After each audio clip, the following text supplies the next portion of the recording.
Well, hey, everybody, and welcome to another episode of Keys to the Shop, where we give you insights, inspiration, and the tools you need to grow as a coffee service professional. My name is Chris DeFirio. I'm your host for the show. And as always, I'm happy to have you here. Glad that you decided to tune into the show. And I would be so grateful if you would subscribe and share these episodes. At the end of the show, if there's clips, if there's, something that resonates with you that you think is helpful for other people, send it on to social media. Go send it in an email to your friends and other people in the coffee industry and let people know about Keys to the Shop. That's how the show grows. That's how these ideas get spread throughout the world of specialty coffee shops. And we need more of this type of focus on making coffee shops very good. We just need good coffee shops. We don't need more coffee shops necessarily. And I think more good coffee shops is nice. But what we have, we need to make better. And who we are as we do coffee and how we care for people and one another in our communities and out from there. That's exactly what Keys to the Shop is all about. And so that's why we do these episodes. And we do consulting and coaching as well. So if you're interested in that, you can easily reach out, Chris at keystotheshop.com. I can work with you and your team. I've coached managers, coaching management teams, as well as owners, of course, opening coffee shops and helping them make their coffee shops better. So very simple. Just start with a conversation, reach out, and let's see what we can do. All right. So now today's episode is brought to you by our friends over at the Pacific Barista Series. That is the plant-based beverage powerhouse that's been going for decades. And if you are a coffee shop and you serve plant-based beverages, which I guess that's pretty much all coffee shops on planet Earth, maybe, Pacific's Barista Series is an amazing choice. I think you need to go to their website, pacificfoodservice.com, and check it out. Get samples, try it for yourself. Stands up to the heat from steaming, great texture, great flavor balance, just does it all. So check them out again, pacificfoodservice.com, and tell them you got wind of their product from Keys to the Shop. And again, if you're looking for great plant-based beverages for your customers, you need to be thinking about the Barista Series from Pacific. Now into the topic, because it's really important, and more than important, it's critical. I think we are really in a state of disarray. We're in a state of panic, a state of confusion. Fill in the blank of what you're feeling at the moment when it comes to staffing. We probably, I would say it's the number one issue that coffee shop owners deal with, bar none. And there are a multitude of reasons why we are dealing with this. I think as a precursor to the 7 things we're going to talk about, one of those reasons is an underlying one, and that is we don't anticipate just how much we have to change and grow as people when we are responsible for other people. We want them to be autonomous and responsible for themselves, but still call ourselves leaders, which means we're technically trying to, have our cake and eat it too, That means I want to be a leader, but I also want them to lead themselves. But then how are you leading? How are you managing? We have to manage people, and that is not fully embraced by most people I talk to, and that's normal. It doesn't make you bad. It just makes you human, because what is difficult is difficult. Hard work is hard. And that's what a shift break that we put out a while ago, Hard Work is Hard, is all about. But it's not something to then say, that work being hard is not something that you then say, well, because of that, I'm going to shift to finding the cause and then blaming the cause and not doing anything about it. More than anything, my encouragement to you as we talk about this stuff is embrace some of this as a challenge to examine yourself, examine your business, and make this a real process of curiosity and fact finding. Make it scientific, make it a deep dive. That way you can satisfy yourself and know that you've looked into it, rather than assuming that something doesn't apply to you or can't be me. I'm not the one that needs to change. They need to change, or this needs to change.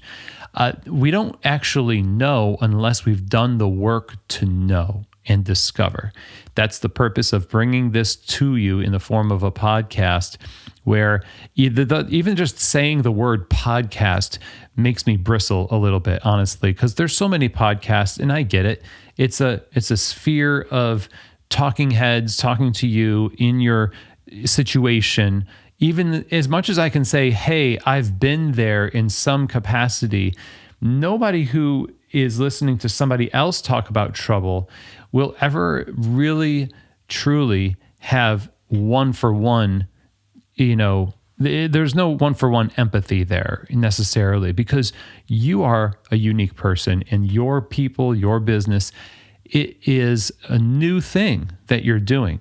Even if you have the same menu as somebody else and your business kind of looks identical and all this other stuff, it's still a unique confluence of circumstances, emotional dispositions, triggers.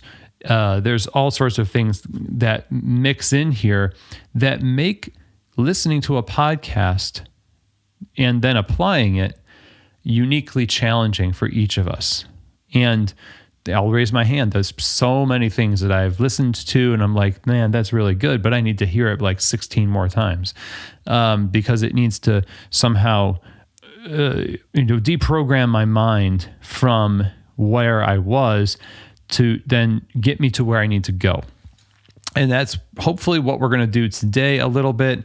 Maybe this is the one last thing you listen to that causes you to truly create change as a process that is a constant in your business, that you will grow as a leader, you will grow as a manager, as an owner, and make the changes necessary to lower your turnover by applying some of the principles we're going to talk about right now. So, first thing we have to just get out of the way here is money.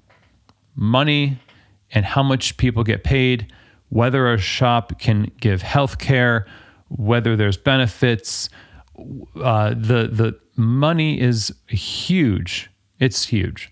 And even if you read a study that says, well, this generation wants cause-based employment and they want it to be aligned with their values, they still need to pay the rent. And guess what? Cost of living ain't going down. It's not going down. It's getting higher and higher.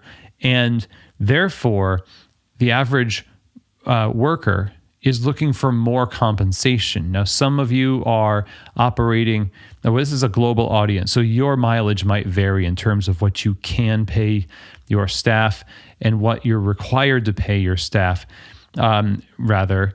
But all the same, it's all about a generous disposition and paying what you can, not what you can get away with, and letting people know with some degree of transparency the why behind the what when it comes to money. And the reason why that's important today is because the environment of work in the connected world of blogging and, people typing things on X and communities of baristas sharing information, all of this stuff that you hear people talking about is really firmly in the camp of owners and businesses are the bad people, and we are just trying to get something that's fair. If you're an owner, you've already dealt with this. Even if you're the world's best person, I've met a lot of good people, great people. However, because you occupy a position, you have a title, you have a position, you fall into the camp of guilty before being proved innocent, right? Is it fair? No, it's not. However, it does give us a unique starting place, which is making the first move toward exemplifying values of a generous disposition, transparency, honesty, and that is something that is more likely to be reciprocated if we take the first step, which we kind of have to do. People, if you're having high turnover, it may just be because you can't pay as much as people are looking to make. It may be because you are paying way less than you should be paying your employees. When I say should, well, there you go. It's very meta. should. When I say that word, it's good for me to define it as more of a, if you want to lower your turnover, if you want to be in a category of excellence in operation, looking for a way to pay what you can versus what you can get away with is the way to do it. And there might be room for you to pay more, and it will save you all the costs of having to retrain. Turnover is very, very expensive. Having to hire people, having to put yourself or a higher paid manager into the role of barista again, losing momentum on projects that we need to expand things in the business, that make more money for the business, that provide stability for the business. We can't do that now because everyone's making lattes, because we lost baristas, because we're not paying what, maybe if it was a little bit more structured, maybe if it was a little bit more clear, what is it that we get? How often do we get a raise? What's the why behind the what of what we're getting paid? And then there is a limit to what you can pay. That's why I say what you can pay. There really is a limit. And you're not going to get every person to say yes to you, to work for you. But pay is a huge determiner of whether people are going to stick around, because their life starts to get more expensive, especially when they start families, especially when they take on, career development. Maybe they're going to school. There's a lot of stuff that just costs money. And providing opportunities to make more money is something else that you can look at in terms of keeping people around. To pay them more, there's lots of different things you could do, like, for example, having multiple ways to clock in for different tasks that are not full-time, but they're part-time. Catering, mobile coffee catering that pays a higher rate. Doing some part-time training if they're a senior barista, but they're not a full-time trainer, they just train when needed. That helps get them a little bit of extra money. And if they have ideas for things that could make more money for the business, they should be rewarded and partake in the growth of the business that way. There was an episode we had a long time ago. It was all about open book management, and it was the great game of business philosophy. You might be interested to check that out, because their whole thing was, figuring out ways for the average worker within, this is an industrial setting, sort of a factory setting. How can the person working on a tire in a car factory be rewarded for the success of the car itself in the market, and draw a direct line from their good work on the assembly line to the money that's being made by the company, and know that it's going to come back to them? That feels like a way better way to operate our businesses, because then we have people that have you talk about the owner's mindset. We want people to treat this place like you have ownership, like you're the owner of this coffee shop. But the way we treat people, the way we treat our baristas, is almost with disdain in some cases. And it's back to that first thing I talked about. The reason why is because of a lot of personal insecurity that is projected upon other people, and we don't see clearly. And the way forward is to just be curious, embrace that you have to grow, look at the pay, look at the reward for the work, look at the participation, the co-creative framework of a coffee shop versus a siloed coffee shop.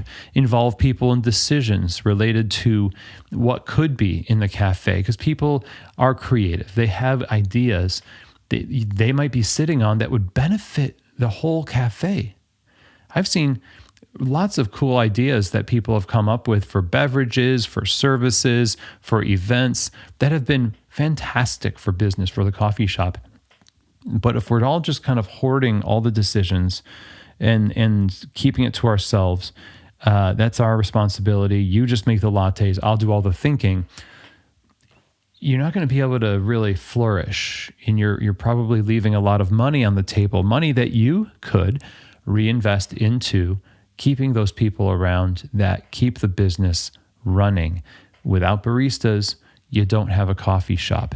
And if you cheap out and you say, well, we're just going to hire people who we know don't really need the money, and we can pay them super limited amount of money, but you get what you pay for in a lot of ways. You might get lucky, but it won't be consistent.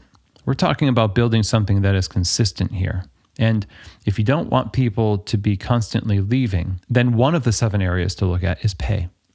Pay what you can, not what you can get away with, and consider saying to people, we want to pay you as much as we can. As the company grows, we want to make sure that people who work here are benefiting from it. And we want to actually reward longevity. I think you should have longevity raises.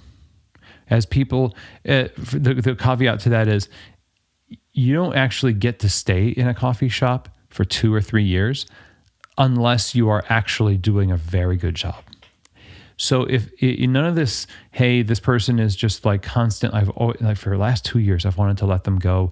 They're really a problem. They're toxic to other staff members, but I just keep thinking about that hole in the schedule that they fill and how I don't want to do that shift, and it really would be hard. And so I'm just going to kind of like close my eyes and cross my fingers and wish that they would just change.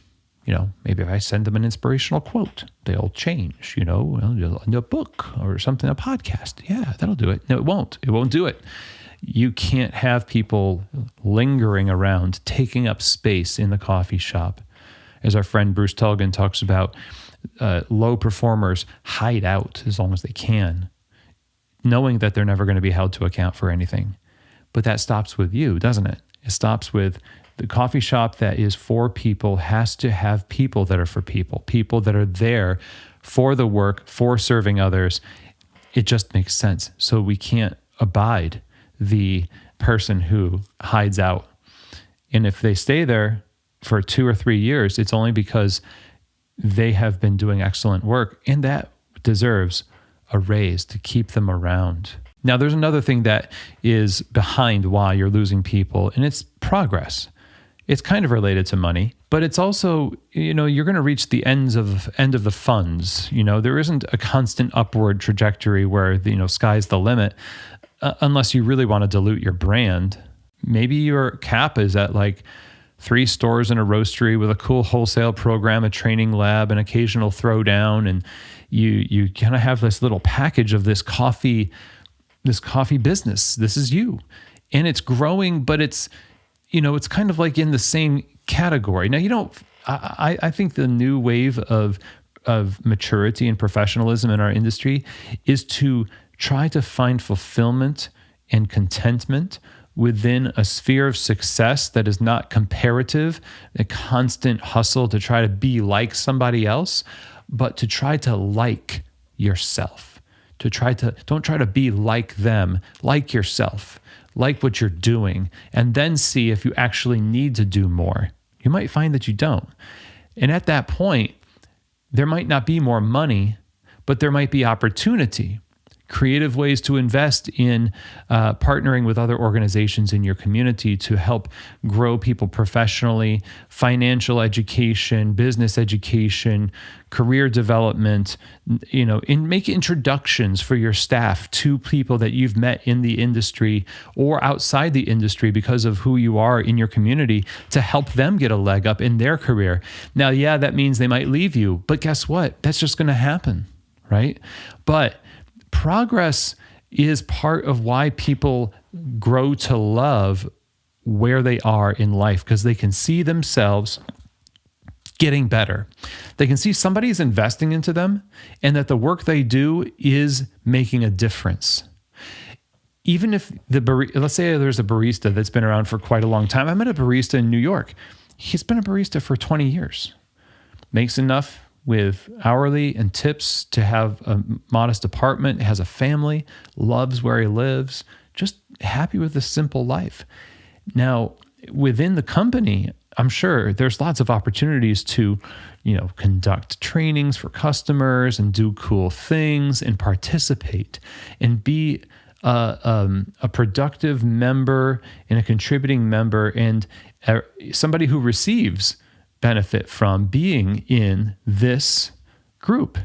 There's something personally fulfilling in an environment where you are able to give and able to receive good things, not just money. Again, it's about goodwill. It's about opportunity for personal satisfaction, fulfillment, and that kind of thing. So it might look like field trips or networking, connecting people, helping educate them, doing cool stuff that's just creative. I mean, I can't really prescribe what that looks like, but it might be helping people get certifications in the industry. It might just be teaching them something new in coffee that they didn't know before, and it's really cool. And it's as simple as that.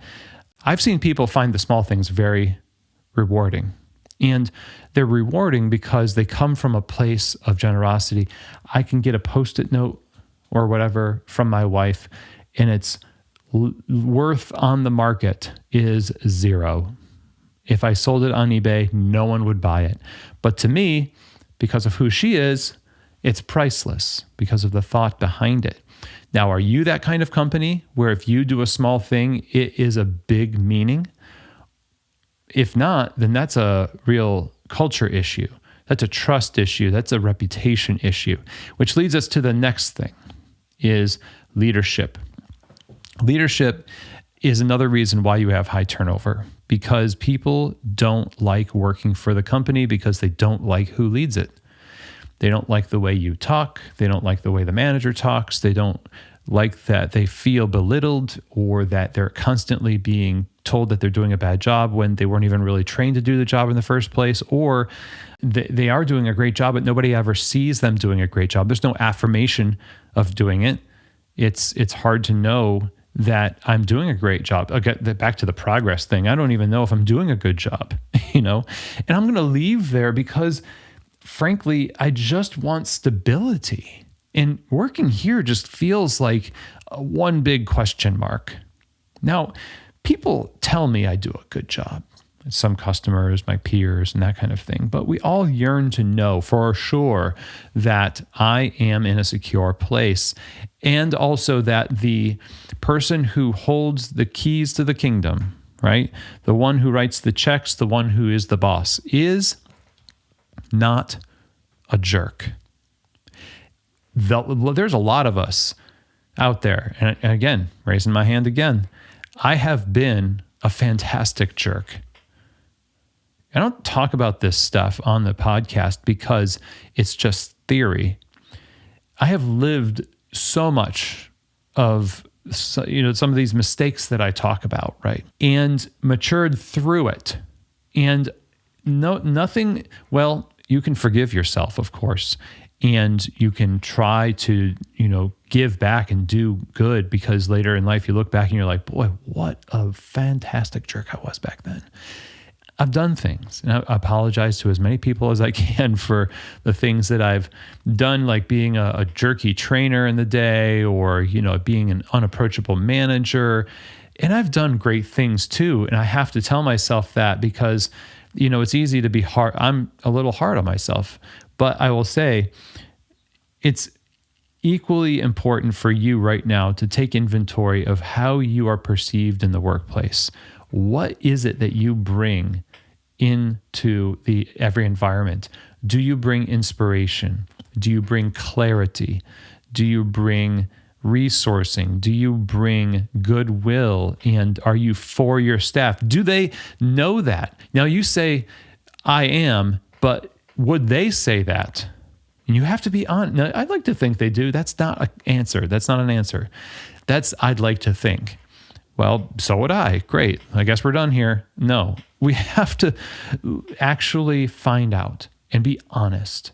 Sometimes doing a 360 review, anonymous, is a really good thing to do, where you invite people in a series of questions to ask about their job satisfaction. What's going on here? How can we improve?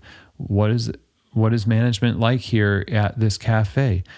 how on a scale of 1 to 5, 1 being poor, 5 being excellent, things like this. Look up 360 reviews and figure out how you can actually find, am I doing a good job as an owner? There's innumerable episodes on this show. It's not true, there's numbers, but talking about leadership like it is so important, especially management. When you're working shoulder to shoulder with people on a bar, when, as we used to say, you're like bumping butts, or you're knocking into people because it's so crowded back there. This is it's important to know where each other stands in relation to your perception of each other, right? Like, you got to know that the owner is not just some kind of passive aggressive volcano getting ready to explode on you because, you don't know what it's like to be an entrepreneur and you don't have enough ownership in your job and you're just a young person who doesn't care and all this other stuff. You can't work in that environment, right? Now, that doesn't mean work's going to be easy if you have understanding, but at least you don't have to worry about that. And it's your job as a leader to make that abundantly clear to everybody through your actions, not just your words. We like to talk a lot, but the actions. We talk about fixing small things. We talk about listening. We talk about planned affirmation and praise. We talk about the honoring the basics of schedules and payment and the paychecks are on time. Be a person of your word. Fulfill your promises. Do the basics very well. Be a great boss. You don't need to be an awesome barista. You need to be an awesome boss. And so leadership is a huge one. I mean, maybe it's the biggest. Maybe it's the biggest. Because people will put up with less pay in a place where they love the people. And especially in a place where they think the person who holds the most power is holding that power for the purpose of serving them, not as a way to use it against them. That's ultimately why you might be losing too many people in your cafe. All right, now we're going to move on to another reason why you're losing people in the coffee shop, and that is clarity. Briefly going to touch on this. Maybe it's a little redundant, but clarity is king. Knowing where you stand, knowing what's expected of you, knowing that you did what was expected, and that it is rewarded. What more do you want? Honestly. But do those things happen? No, not as much as we think they do. Oh, I was clear. Were you though? How do you know you were clear? Well, they should know what I meant. Should they? I mean, if that's the game we play, then where do you go from there? You're at a stalemate. Well, they should know, so you're not going to move. Are they really going to work to know more to keep this job? Knowing that they have a boss who's a little bit peeved with them, like, I really want to perform for them. Not really. Again, this falls on us to take the initiative, make the first step, be as clear as your listener needs you to be. Something Kim Scott said in the book Radical Candor, and I'll probably just paraphrase this, but it's basically your communication is only as clear as it falls into the ears of the listener, or the value of it is determined by the person who's hearing it, not by the person who's speaking it. If you need to adjust your words so that they land with the hearer, that's called being a good communicator. If I decided to speak to you in a language you don't understand, you won't understand. If I use words that you don't know, you won't know. I can't say, well, you can just look it up. That makes me what? Lazy. It's passing the buck. So we need to be clear. And clarity is determined by telling people what the work looks like, what done looks like, training them and making it clear what the steps are, what the expectations are for the result of that work. Everything we do in the cafe, we make drinks, we make food, we make space, we make conversation, we make presence. This is what we do. And there is a way that we do it. Now, if you can embrace the idea that you're constantly going to be an evangelist of this, and you're going to break down every step as much as possible, and also help people to gain clarity by doing that work alongside of them and coaching them. Don't just say, oh, it's in the manual, just go read the manual. No, you use the manual, use it. Leaders have to use the products of their intellect if they want people's intellects to be shaped by that tool. You managers are not using the manuals. Then why do we expect baristas to use the manuals? Where is it? When was the last time you read it? So that's huge. Clarity. And if there's no clarity, then I can't blame people for leaving. Okay? Or they make their own rules, which leads us to the next thing here on our list, culture. And people leave because of toxic cultures.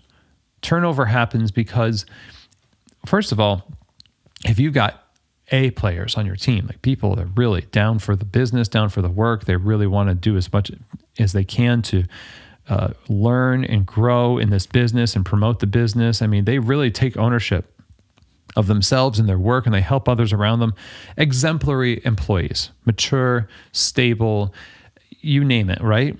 They're not going to stick around if they see that you are putting up with and never addressing toxic behavior of other people. That includes leadership. And also, of course, it includes your own maybe toxic tendencies that you might be a little bit forgiving of because it's yours. It's your precious learned behavior that maybe you don't think is that bad. Yeah, I'm a little rough around the collar. Yeah, I'm a little salty. Like we give these names to things that sometimes we can just be honest and say, yeah, I'm not really I'm not a great leader. You know, I'm harsh with people, and sometimes I throw them under the bus, and a lot of times I just don't give them the tools to do the job, and I have unreasonable expectations. But that's just who I am, and they know me. They know I love them. This is the kind of stuff that's called coping, and it doesn't work. So you can't redefine toxicity. So if I eat something that's toxic to me, I can't call the symptoms something other than what they are and have it stop in its tracks. It's still going to have a negative impact on me, even if I redefine it. So what we need to do here is, for ourselves, think about what kind of a leadership culture and management culture do I have here? Is it something that's healthy? Or we also have to look at the employee culture. Has my employee culture become homogenous? Like it's a club, it's a clique. Sometimes when people say to me, I love where I work because I love my coworkers, it's not that I automatically think that's bad, but I have to put an asterisk next to that and say, is it because leadership has abandoned everybody to their own devices and everyone's got a secondary set of rules that they occupy, that they made up? It's sort of like the pirate ship of the coffee bar, because it's just not a cohesive thing. It's not like the brand. It's just that group. And that group of baristas kind of runs things and holds the owner hostage and says, well, basically if one leaves, we're all going to leave because we don't like you, but we like everyone else here. That is a terrible place to be. And it got that way because we allowed it, first of all, to get that way. We didn't hire people that were hired because of particular values. We hired maybe based on availability only or vibes, and it wasn't really much of a thinking exercise. It was more of a desperation exercise. But also, it's just a matter of not having been a good leader and manager of people and process, right? And as a result, clarity will be given by the next best thing, which is the person that needs it. And that clarity will come in the form of a culture that you might not like. So in particular, that's why you lose people, is because that culture in the cafe is either toxic on the leadership level, or it has been allowed to sort of grow into this clique where if you're not in the in crowd, or if you're a barista who is a high performer and you see the low performers on the bar are just not being dealt with, and you're like, well, forget this. I mean, I'm taking this seriously. I'm going to go somewhere else. And all you're left with is people, again, who want to hang out for as long as they possibly can, right? So you want to think about that, because it really is a huge part of turnover in the coffee shop. There's 2 things left on our list of 7 different areas that contribute to turnover in the coffee shop. One is business limitations. You might not have the resources, the size, whatever, to do anything more than what you're doing right now. It really could be true. You might not have the money to pay more. You might not have anywhere for them to progress. We can't do any opportunities because we're just a small coffee shop. We've reached the limit of where you can go. Now it's up to the person to decide if they will stay or if they will go. And if they choose to go, it's often because there's nothing more that can be done. We don't have any other opportunities here. That happens all the time as well. And hopefully, as you go through, again, and take all of this very seriously and say, let's actually look into this and see if we are participating in the turnover, bringing it on where it doesn't need to be brought on by doing some of these things that Chris was talking about. But if you've addressed all that and you know that, well, no, we've looked into that. It's not this, it's not this, it's not this. It may just be that you don't, there's a limit. And that's okay. It's okay. Being a barista, working in a coffee shop, I don't think is supposed to be, no, I don't think in this market it can be a forever job in most cases. I do think there are so many coffee shops out there, and there are lots of job postings for baristas, but there are not that many very, very good coffee shops that are really hitting the mark when it comes to this stuff. Now, notice I didn't say anything about coffee here. The reason why is because, yeah, the coffee and quality and training and all this is really important, right? But it's also, I think it's secondary to what we've been talking about. Let's just call it a given. You've got good coffee. Now, there's some aspect of, reasonable. If somebody is a coffee professional, they want to work with good coffee and they have their choice to work in a place that has good coffee, right? If you have great coffee, I think this is something obviously that you should have. It needs to be supported by everything we've been talking about right now to keep people there, because you could have the best beans, you can have the best sourcing and have a transparency report, but if you don't apply that same level of fervency to the operation internally, people are not going to want to stay there. Guaranteed. The last reason why people leave you is just life. They want to do something besides coffee. It's okay. You chose to do coffee. Good for you. Them not liking it as much as you do, not a bad thing. It's not a bad thing. And people say that, well, no one's going to care about your business as much as you. But gosh, if we don't try to get people to care as much as we do, and what a waste of time that is. Hire people who care. Don't hire people who don't care and then try to make them care. People who care can do so for a limited amount of time and then make a pragmatic decision that says, you know what? I'm going to grad school. You know what? I'm going to do some trades. I'm going to start my own plumbing company or whatever they're going to do. They still care. They're just doing something different. That's okay. And you're going to lose those people, and it's all right. They contributed to the business, and their legacy will live on if you are able to use every interaction you have with your staff, every time you hire somebody. Those good people that you hire are going to contribute to your company some next level of wisdom, some next level of functionality and operational excellence, if you can apply it and be a learning organization. If you're not a learning organization, you don't learn from people that you have with you in the moment, then people are just going to go through the company like a sieve, and you'll never retain any of the stuff that they had to contribute, and the business won't grow, and you'll feel like that hamster wheel, right? You're never really getting anywhere.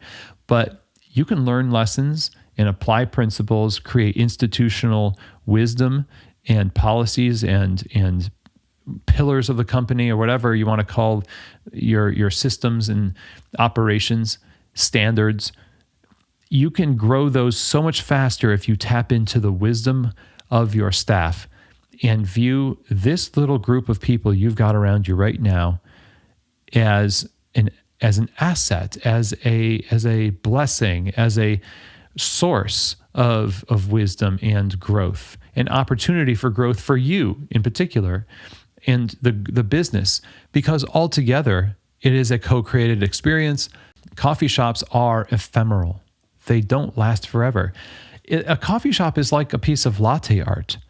You can picture it in your head, but whatever latte you just looked at is gone, right? Even the longest running coffee shops in the world aren't really what they used to be. It's like the ship of Theseus. Each piece has been replaced over the years, and so is it really the original that the poets sat in and wrote their sonnets and all this stuff? No, not necessarily. It's the same building. You can hear echoes of it. And so it is with our coffee shops. The fact is, most of us here are not going to have our coffee shops 20 years from now. You might sell it. You might close it. It might get turned back into a garage. Who knows? But that doesn't mean it's not worthy of the work. It doesn't mean it's not meaningful. So the way that you make it the most meaningful is you start with people. You already are going to lose people. You don't need to help the process by allowing some of these things we've talked about today to stand, to be. You can address them. And as much as it depends on your work and your intention, make it a great place to work. Hang on to them as long as you can, and then send them away with, the blessing, and then you can receive into the company more people, and those people will contribute what they can. You'll contribute to them. This is a virtuous cycle, and it's a unique thing that cafes have. So, anyway, I hope that was helpful. I hope that it was a challenge maybe in some ways. I'm curious what your thoughts are. As usual, you can email Chris at Keys to the Shop. Follow on Instagram at Keys to the Shop. You can find me on LinkedIn. It's just Chris DeFirio. Technically, we have a Keys to the Shop page as well. Check out the website for more episodes. If you just search the search bar, you can find different topics to listen to. And there's a ton. There's like over 1,000 episodes of the show. So there's always something great to kind of follow up with, including the recommended episodes that we put in the show notes. And by the way, Keys to the Shop does consulting and coaching. So if you're thinking, you know what, Chris, I would like to work with you one-on-one, me and my team, we're addressing some stuff. And we want somebody to help us through this, or you're just interested in general consulting, go ahead and email Chris at keystotheshop.com. And that's all I have for you today. Thank you so much for joining me. And as always, I hope that this episode has truly given you keys to the shop.